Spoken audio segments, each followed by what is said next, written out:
Hello officers. जैसा कि हम लोगों ने पॉलिटी के पिछले लेक्चर में देखा कि इंडियन कॉन्स्टिट्यूशन कोई ओवरनाइट डॉक्यूमेंट तो था नहीं, बल्कि 1773 से लेकर 1773 के रेगुलेटिंग एक्ट से लेकर 1947 के इंडिपेंडेंस एक्ट तक, ये बेसिकली इस पूरा का पूरा प्रोसेस का कॉन्स्टिट्यूशनल इवोल्यूशन का आउटकम होता है। ठीक है, अब आज के लेक्चर में हम क्या करने वाले हैं, हम इसी प्रोसेस को डिटेल में समझेंगे। हम आज के लेक्चर में देखेंगे कि कॉन्स्टिट्यूएंट असेंबली है क्या, उसके प्रिंसिपल्स क्या क्या हैं, कौन कौन से कमिटीज हैं, इंपॉर्टेंट कमिटीज, सारे कमिटीज नहीं, इतना लेंदी नहीं बनाना है अपने सिलेबस को, एंड उन सारे कमिटीज के चेयरमैन कौन कौन से और फंक्शन क्या क्या करता है। ठीक है, और फिर हम देखेंगे कि कॉन्स्टिट्यूशन का बेसिकली ड्राफ्टिंग प्रोसेस क्या था। इसलिए आज का लेक्चर अगर आप देखोगे तो ये क्या है, फैक्चुअल प्लस एनालिटिकल दोनों है। बस हमें ये ध्यान रखना है कि कौन कौन से ऐसे फैक्ट्स हैं जो हमें जरूरी है समझना है, याद करना है, और कौन कौन से ऐसे एनालिटिकल टर्म्स हैं जो हमें समझना है, ताकि प्रीलिम्स में आने वाले क्वेश्चंस को आप कंफ्यूज ना हो। क्योंकि ये पार्ट में ना लोगों को पता सब होता है, पढ़े सब होते हैं, बट कंफ्यूजन ज्यादा होता है, क्योंकि उस टाइम पे ना अपने नॉलेज पे ट्रस्ट नहीं होता है और हम कंफ्यूज हो जाते हैं। ठीक है, चलिए आज के लेक्चर को स्टार्ट करते हैं। सबसे पहले हम लोग देखते हैं idea idea of constituent assembly,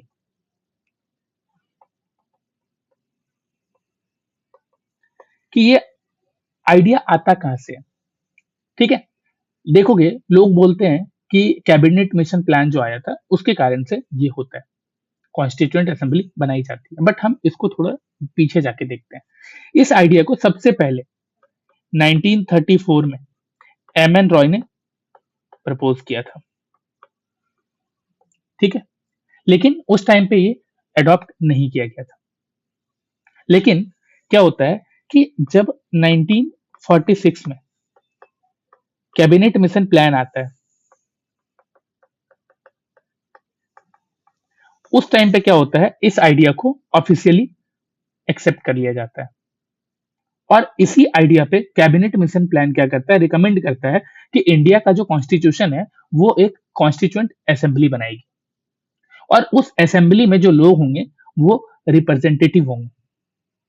किनके रिप्रेजेंटेटिव होंगे? इंडियन के। ठीक है, ये बेसिक पिक्चर था।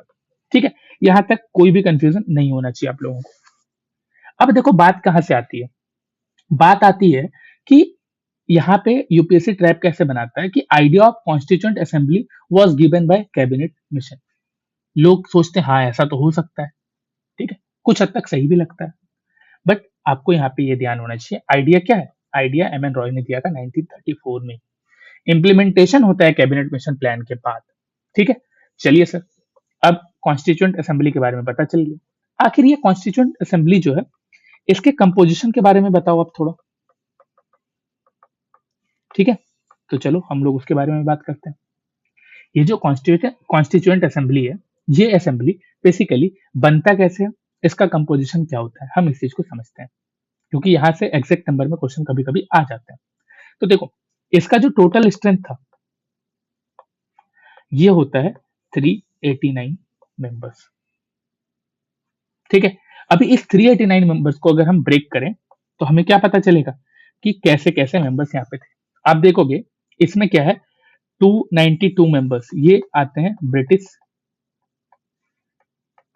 इंडियन। ठीक है, इसके बाद 93 मेंबर्स जो होते हैं वो आते हैं प्रिंसली स्टेट से,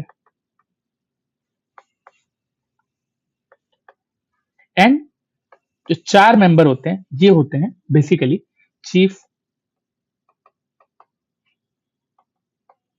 कमिश्नर प्रोविंसेस से। ये है इसका टोटल ब्रेकआउट। अब देखो ये जो मेंबर्स थे इनका इलेक्शन कैसे हुआ था। तो देखो इनका इलेक्शन डायरेक्ट इलेक्शन नहीं था, जहां पे यूनिवर्सल अडल्ट सफरेज को फॉलो करके इलेक्शन करवाया गया हो, ऐसा नहीं था। ये क्या था? ये इनडायरेक्ट इलेक्शन था।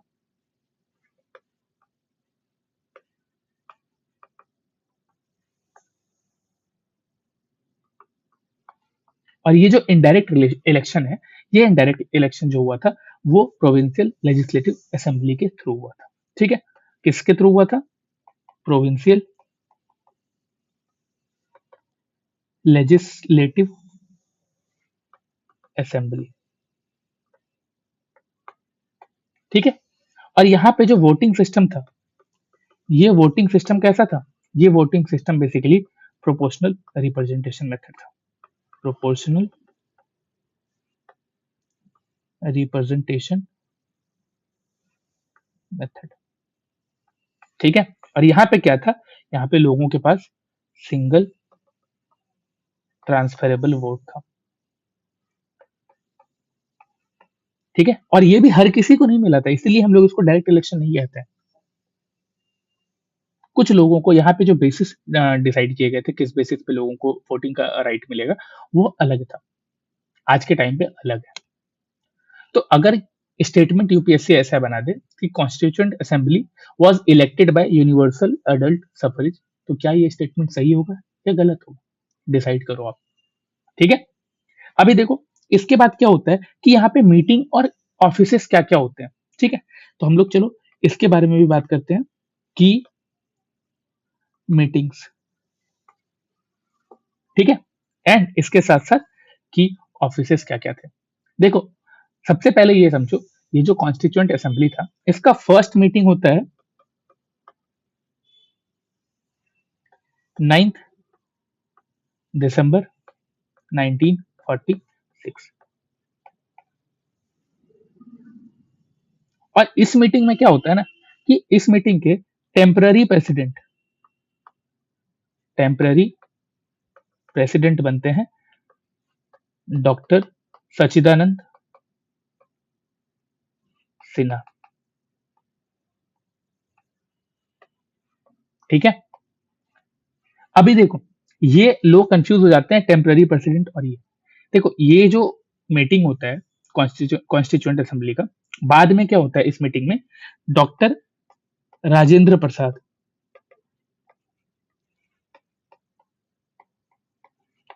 इनको बना दिया जाता है permanent president, permanent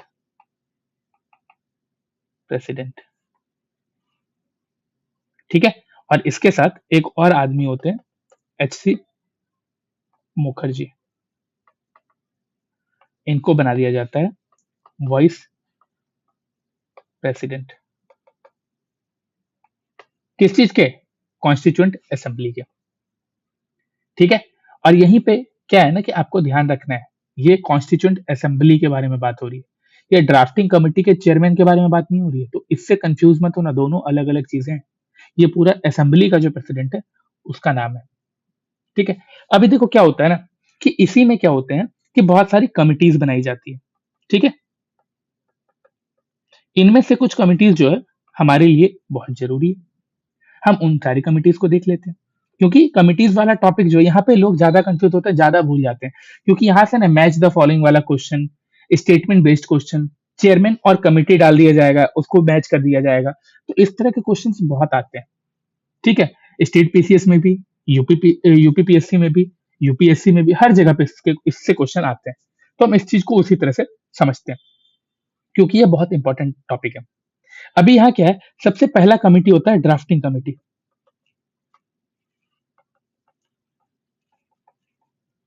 sir drafting committee क्या करता है, लोगों को यही पता नहीं होता, इसलिए वो समझ नहीं पाते हैं। देखो ड्राफ्टिंग कमेटी के पहले तो चेयरमैन के बारे में समझो। इनका चेयरमैन जो होता है वो होते हैं डॉक्टर भीमराव अंबेडकर। ठीक है, और यहाँ पे टोटल मेंबर्स होते हैं 7, टोटल 7 मेंबर्स। तो क्या सर सातों मेंबर्स का नाम याद रखना जरूरी है? मुझे नहीं लगता, किसी किसी स्टेट पीसेस में पूछ दिया जाता है, बट यूपीएससी के लिए जरूरी नहीं। अभी देखो इस कमिटी का काम क्या होता है। इस कमिटी का काम होता है कि बाकी जितनी कमिटीज है ना, उन कमिटीज का जो रिकमेंडेशन आएगा उसको एक लीगल ठीक है, क्या करेगा? रिकमेंडेशन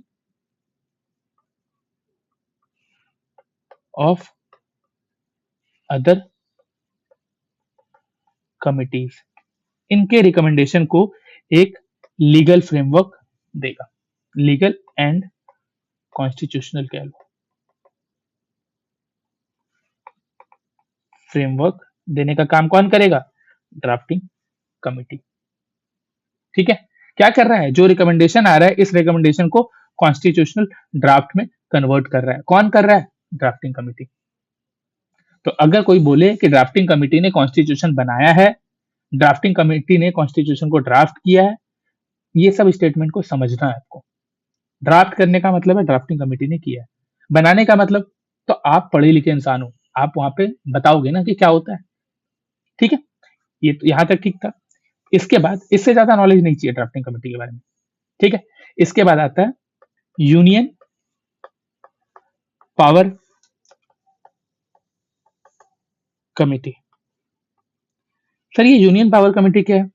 देखो, सबसे पहले समझो, इसके जो चेयरमैन थे वो थे हमारे पंडित साहब।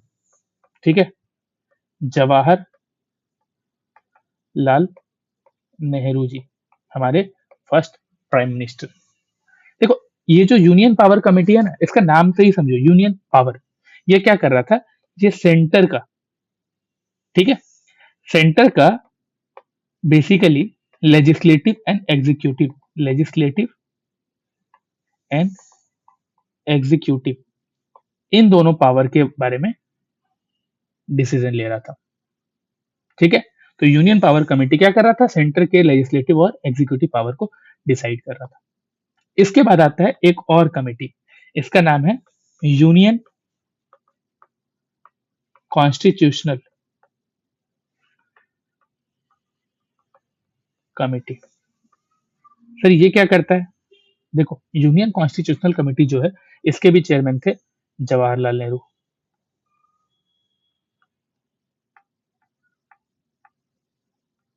ठीक है, ये क्या कर रहा था?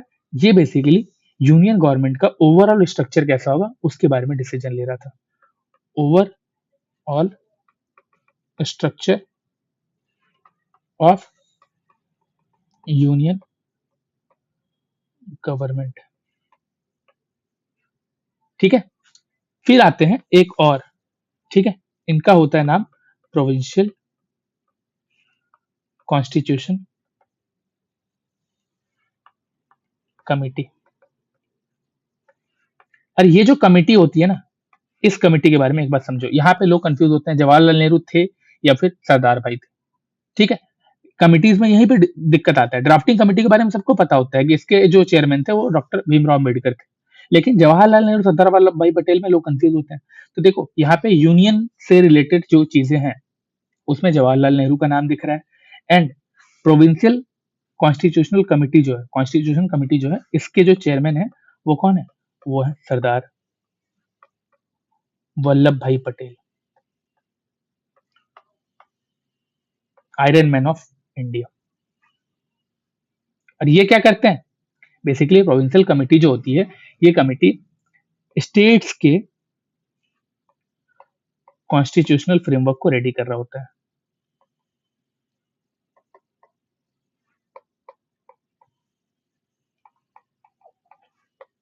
आपको ये भी पता होगा कि आजादी के बाद होम मिनिस्टर के पद पे सबसे पहले बैठने वाले इंसान सरदार वल्लभ भाई पटेल ही थे। ठीक है, इसके बाद एक और कमेटी ध्यान में रखो, ये है advisory committee on fundamental rights, minorities and tribal areas. ठीक है, इस चीज के लिए भी एक कमेटी बनाई जाती है जिसके चेयरमैन भी सरदार वल्लभ भाई पटेल होते हैं।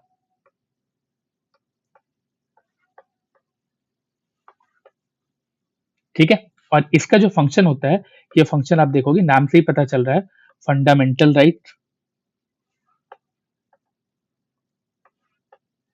माइनॉरिटी सेफगार्ड से रिलेटेड चीजें, और साथ ही साथ जो ट्राइबल एरियाज है इनसे रिलेटेड प्रोविजंस क्या-क्या होंगे, इन सब चीज़ों के बारे में कौन ले रहा है डिसीजन? Advisory committee. तो आपको ध्यान रखना है जहाँ पे फंडामेंटल राइट पूछते हैं इसका मतलब नहीं है कि अंबेडकर साहब को टिक करके आ जाना है, ठीक है? चलो, अभी ये तो था हमारे इंपॉर्टेंट कमिटीज़। अभी देखो ड्राफ्टिंग प्रोसेस क्या था सर? अब हम लोग ड्राफ्टिंग प्रोसेस के बारे में भी समझते हैं। Drafting process. देखो, जब हम ड्राफ्टिंग प्रोसेस के बारे में बात करते हैं, हम देखते हैं कि कॉन्स्टिट्यूशन एक दिन में तो बना नहीं था, ठीक है? इसमें टाइम लगे थे और इस टाइम में जो कॉन्स्टिट्यूएंट असेंबली था,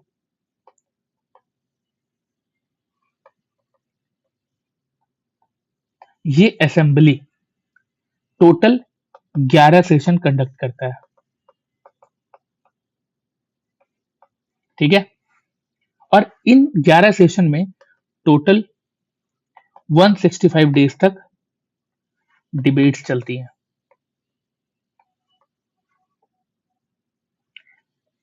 ये जो डिबेट्स होते हैं, ये डिबेट्स कैसा होता है? On every article. डिबेट्स क्या होते हैं? हर आर्टिकल पे चल रहे हैं। हर आर्टिकल में अगर अमेंडमेंट प्रपोज हुआ है, ठीक है? तो इस अमेंडमेंट को भी डिस्कस किया जाता है और उसके बाद देन वोटिंग होता है एंड उसके बाद फाइनल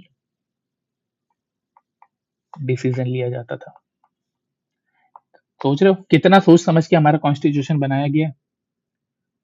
इसीलिए आज भी लोग उसको अच्छे से नहीं समझ पाए। हर दिन इवॉल्व होता जा रहा है, कोई उसको कभी कंप्लीटली नहीं समझ सकता। टाइम के हिसाब से इवोल्यूशन होते रहेगा उसमें। और इसी वजह से आप देखोगे इंडियन कॉन्स्टिट्यूशन जो है वो दुनिया का सबसे ज्यादा बड़ा और सबसे ज्यादा डिटेल रिटेन कॉन्स्टिट्यूशन है। अब एक और चीज पे आते हैं, ये फाइनल होगा, यहाँ पे लोग ज्यादा कंफ्यूज होते हैं। क्या चीज? एडॉप्शन,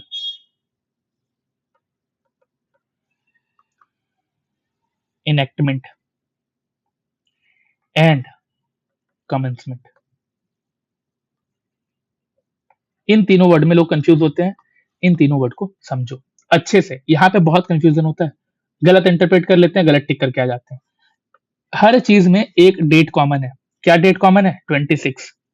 यहाँ पे 26 नवंबर, यहाँ भी 26 नवंबर और यहाँ पे 26 जनवरी, ठीक है? इसका जो डेट है 1949, इसका जो डेट है 1949, सेम डेट है। और ये जो है ये 1950। कॉन्स्टिट्यूशन अडॉप्ट कब किया गया था? 26 नवंबर 1949। इनेक्ट कब हुआ? 26 नवंबर 1949। और कमेंस कब से हुआ? 26 जनवरी 1950। अभी देखो इस 26 जनवरी का भी थोड़ा सा इंपॉर्टेंट समझो कि आखिर 26 नवंबर को सब कुछ हो रहा है तो जनवरी का डेट क्यों चूज किया गया होगा? क्या रीजन होगा?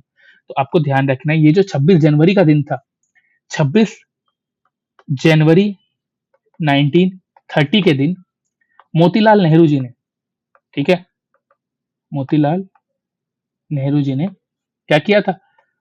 पूर्ण स्वराज डे डिक्लेयर किया था।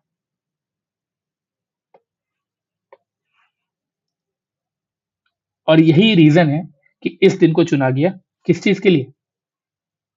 कॉन्स्टिट्यूशन को फोर्स में लाने के लिए, ठीक है? अभी क्या होता है जब हम ये देख लेते हैं, इसके बाद आता है एक और चीज, सोर्सेस। देखो सोर्स के ऊपर ना एक डिटेल वीडियो बनाने का सोचा है मैंने, जो कि 10 से 15 मिनट का होगा, जिसमें हम लोग क्या करेंगे, उससे आने वाले जितने भी क्वेश्चन है उन सबको अच्छे से देखेंगे। तो क्या है, अभी यहाँ पे हम सोर्स के बारे में बेसिक देख लेते हैं। अगर किसी को डिटेल में देखना है वो वीडियो देख लेना, और किसी को चाहिए तो आप इस जो अभी हम बताने वाले हैं उससे भी हो जाएगा आपका, ठीक है? ये क्या है? ये है सोर्सेस के बारे में, ठीक है?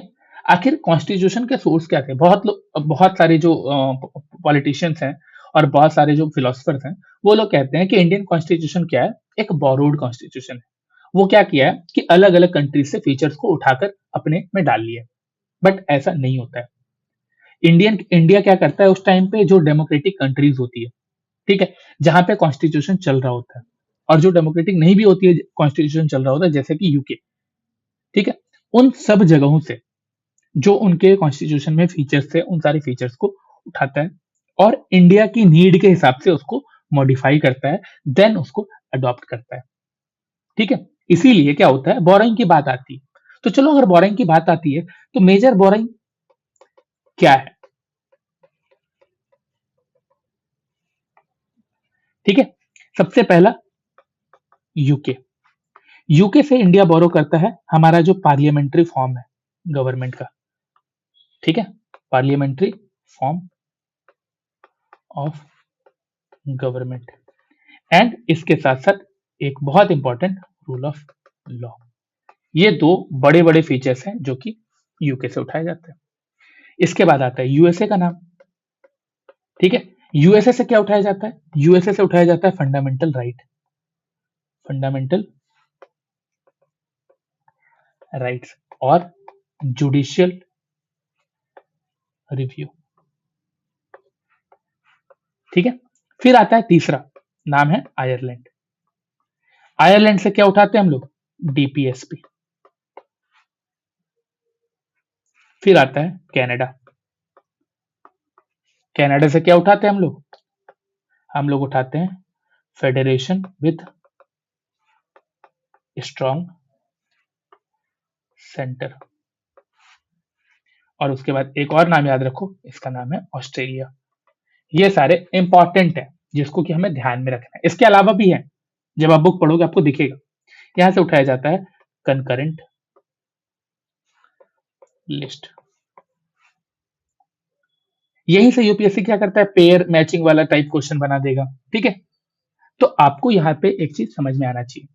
क्या होता है ना, ये टॉपिक ना बहुत ईजी है, इसमें करने के लिए कुछ नहीं है, लेकिन फिर भी लोग यहाँ पे कंफ्यूज होते हैं, एकदम सिली मिस्टेक करते हैं जो कि उन्हें लिस्ट से बाहर कर देता है, क्योंकि ये मिस्टेक वो लोग नहीं करते जिसका नाम प्री के लिस्ट में आता है।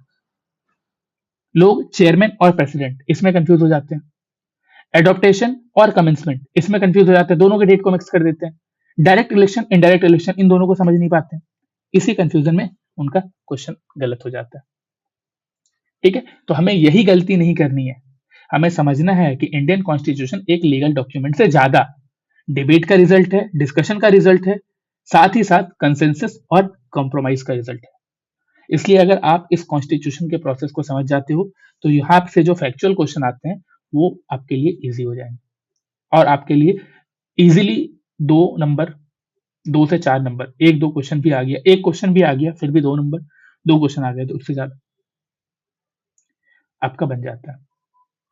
तो अगर आपको ये लेक्चर पसंद आया हो, क्लैरिटी आई हो, क्या पढ़ना है, कितना पढ़ना है, तो प्लीज लाइक करो, शेयर करो, सब्सक्राइब करो। मैं पहले ये नहीं बोलता था हर लेक्चर में, बट अब आपसे रिक्वेस्ट है, आप जब करते हो तो एक मोटिवेशन आता है कि मैं भी इस प्रोसेस को कंटिन्यू करूं, आप लोगों के लिए वीडियो बनाऊं, ताकि आप लोगों को हेल्प मिलता रहे। Thank you.